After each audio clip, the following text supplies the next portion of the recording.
And wiki altrightnovelist.com, broadcasting to you again from exile, from my stealth page on YouTube, my actual page, Wiki, having been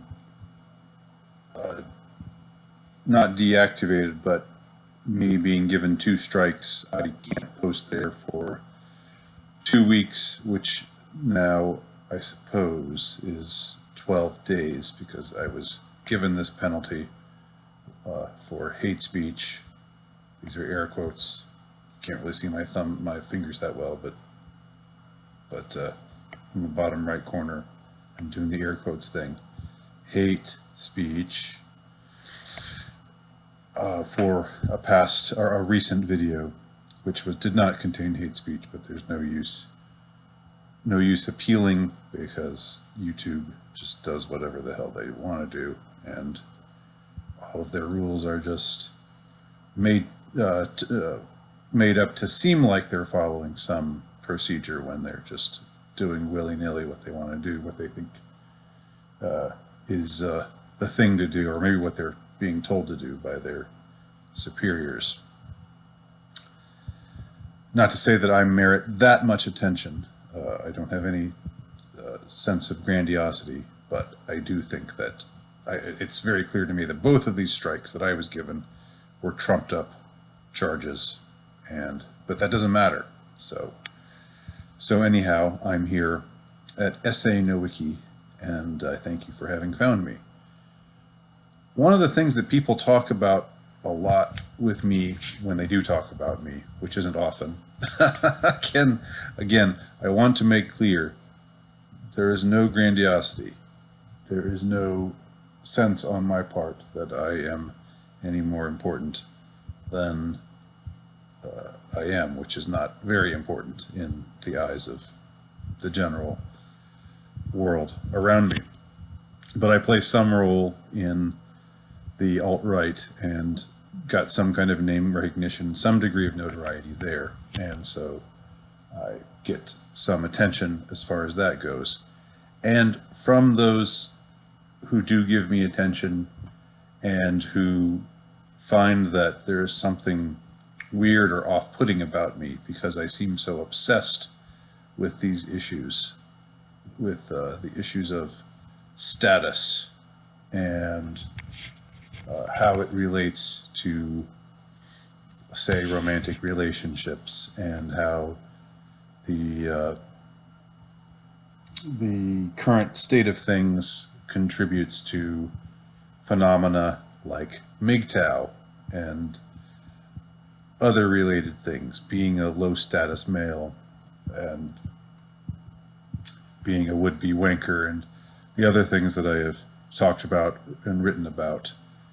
And people say, my critics say, that I am just weirdly hung up on these kinds of things, and that I should get over them, and that there's something, again, how do we put it, just off-putting, I guess, about a grown man who is still in a way very caught up in these kinds of questions. Now, in a previous video that I did entitled Why I Do the Low Status Male, I think again, Why I Do the Low Status Male, I think I covered a lot of this subject. I explain a lot of what animates why I do what I do, why I see fit to talk about the things I see fit to talk about.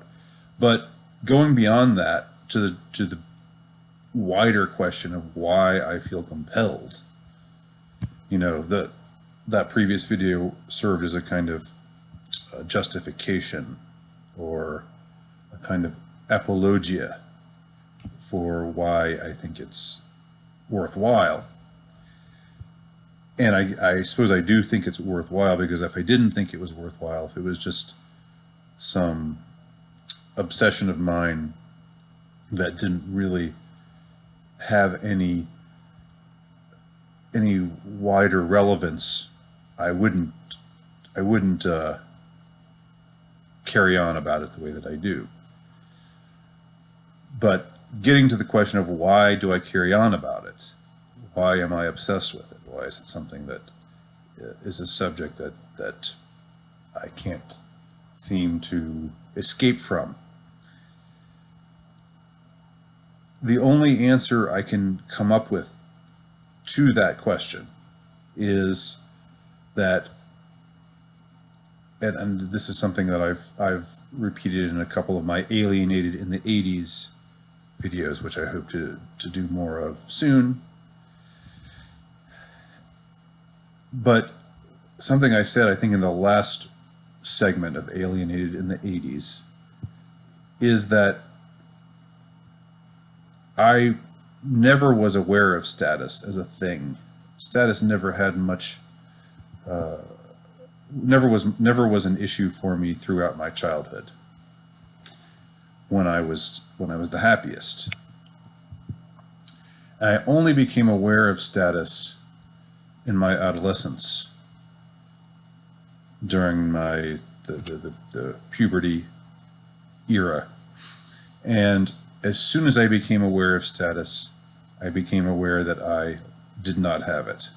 And as soon as I became aware that I was low status with respect to other boys my age and older, other adolescent boys, as soon as I became aware of the fact that I lacked status, I also became aware of two other things. One of the other things that I was aware of when I became aware that status was a thing and that I did not have it. The first thing that I think hit me most viscerally was that I didn't like it. Now that seems like such an obvious observation, but I think it's significant. So that's why I mean, it's almost reflexive, right? If other kids have candy and you don't, then you realize you don't like the fact that they have candy and you don't. I mean, if other kids are having fun and you aren't, then you realize that you don't like the fact that you're not having fun the way that they are having fun. So, in a sense, the fact that I became aware that they had status, that other kids had status, and that I didn't, I mean, it is, very, as I said, almost a reflexive, kind of very obvious thing. But I'm saying it as just citing it as one of the things that I became aware of when I became aware of status. The second thing that I became aware of that maybe had a bigger pull on me than it did on others, and that's not to say anything good about myself. It's just, I don't know, it just seems to be part of the way that I was designed or something. But the second thing that occurred to me, the second thing that struck my mind, was that I was acutely aware that I shouldn't care. I shouldn't care that I didn't have status, that my status was low, because I became aware that status-seeking, grasping for status was an ignoble enterprise. Now, I couldn't have put it that way as a kid. I wouldn't have put it in those terms. I didn't have that kind of vocabulary, or I didn't really think about it in any kind of sophisticated way. But I just knew that this was something that I should not care about. That if I were a more noble person, if I were composed of more of higher qualities than I was, that I wouldn't care about it. But the fact that I did care about it, the fact that I did didn't like the fact that I was low status, and the fact that I, would have enjoyed being higher status, and the fact that I was tempted to want to do things to try to get my status up a notch or two. That increased my degree of self-loathing. In fact, that was the reason for my self-loathing. The reason for my self-loathing wasn't that I lacked status. I don't think it ever was. I didn't think of myself as a loser just because others thought of me as a loser. I thought of myself as a loser because I cared that others thought of me as a loser.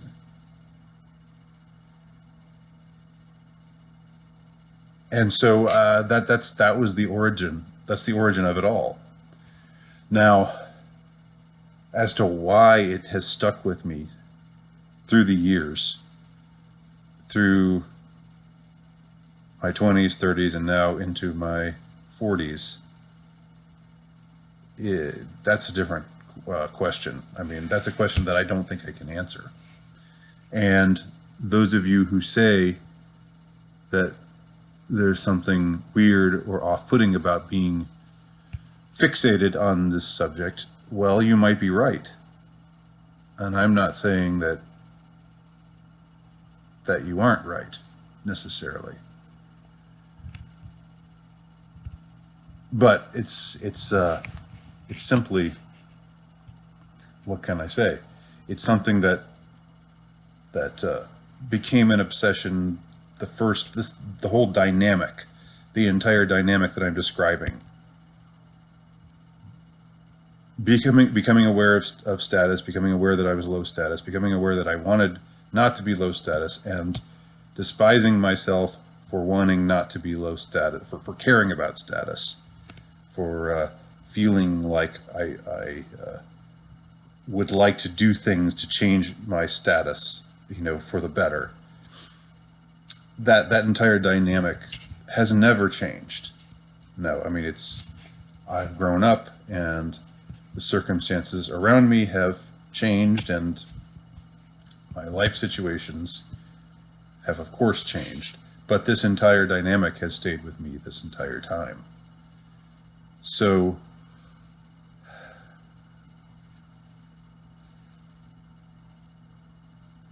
that's why I mean, I don't know if that's maybe even a great explanation for why I am the way I am about this, because I don't really know. I mean, like I said, I can only go back to the origin, talk about the origin, and then talk about why that still has had an impact on me throughout my life ever since then. And I can definitely say that before that moment, I was happy. As a child, I was very happy. And so that's why and this is something I discuss in Confessions of a Would-Be Wanker. I see that moment as a kind of Garden of Eden, choosing to eat the fruit, losing your innocence moment for me. Because prior to that, I wouldn't have cared. I didn't think in those terms. And that was also prior to puberty, prior to sexualization. I think all of these things go hand in hand. This is what I discuss in Confessions of a Would-Be Wanker and elsewhere. But anyway, the self-loathing never stops. And it's not because I'm low status. It's not because I'm,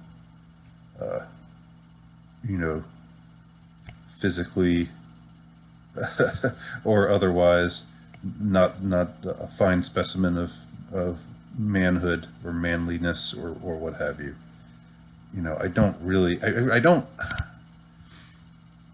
you see how much I put myself in front of you, in front of your face, and I'm not that much to look at, and yet I still put myself out there.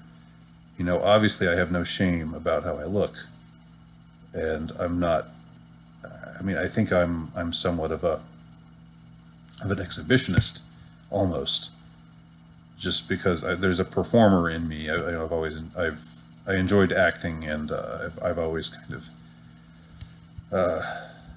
had an exhibitionistic streak of a sort, you know, within limits. So anyway, I just wanted to make clear that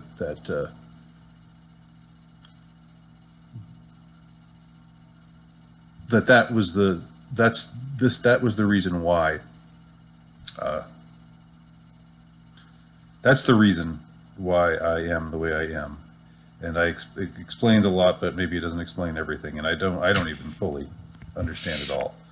Just for anyone who's interested, and I don't want to. I mean, I've spent a whole lot of time talking about myself here, and I'm not claiming to be that important, but I just thought it would be interesting or worthwhile to put it all out there. And I'll just close with something, an additional memory. You know, sometimes things just strike you from the past in a new light, in a new context, and you realize that you have even more reason to be embarrassed by yourself.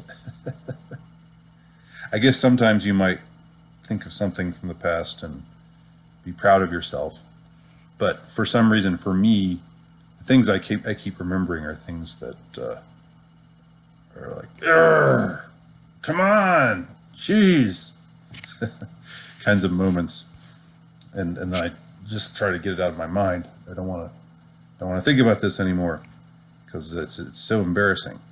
But I remember my freshman year of college. I was somebody who went to class and volunteered my opinion, and you know, I wasn't a show-off, but I don't think I mean, I didn't think of myself as being that knowledgeable, but again, I have no shame.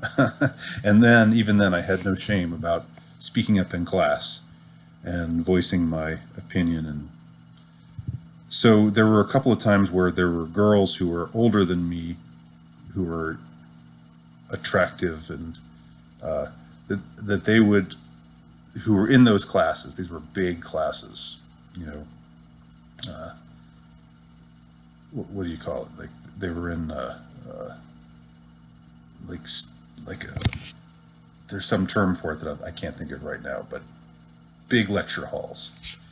So there were a couple of times where girls would like make eye contact with me, and I was a freshman. These were like juniors and seniors. Make eye contact with me, smile at me, try to sit next to me, you know, like make overtures towards me.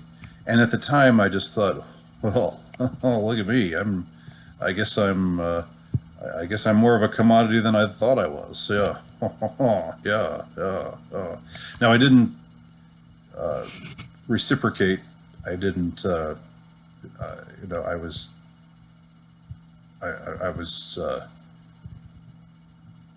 too shy and really too cautious, and you know, maybe in some way instinctually suspicious, because I know where I belong and nothing's going to happen, to quote Tal Bachman. She's so high. So I didn't respond to these overtures, but I thought of them in a way, and thought of them with pride, and thought that I must be more of a stud than I thought I was, because you know, these older hot girls were showing some interest in me. But now, I mean, I don't know why it took several decades later for me to realize they wanted to get to know me so that they could copy off of me. They wanted to get to know me so that they could get me to do their papers for them or something like that. I'm sure that was it. Now it totally makes sense. Doesn't make sense any other way. But because outside of this context of this class, there was no reason for them to be interested in me in any way. But somehow when I heard stories of nerds who were taken advantage of, who did reciprocate, who maybe were less reserved than I was and less instinctively suspicious than I was, who did reciprocate and then found themselves doing stuff for these girls. That was what they wanted. That so many years later, it took me that long to figure it out, and there are so many other similar examples, but that was just one that I thought I would share just to wrap up my needless bit of navel-gazing here concerning my obsession with the issue of status and my loathing of status, my loathing of status seeking, and my loathing of myself for being in some way drawn to the notion of attempting to improve my status, and status as relates to attractiveness to the opposite sex and so forth. I thought I would just wrap up with that embarrassing bit of reminiscing. My name is Andy DeWicki. You can check out my work at altrightnovelist.com. Thank you for watching.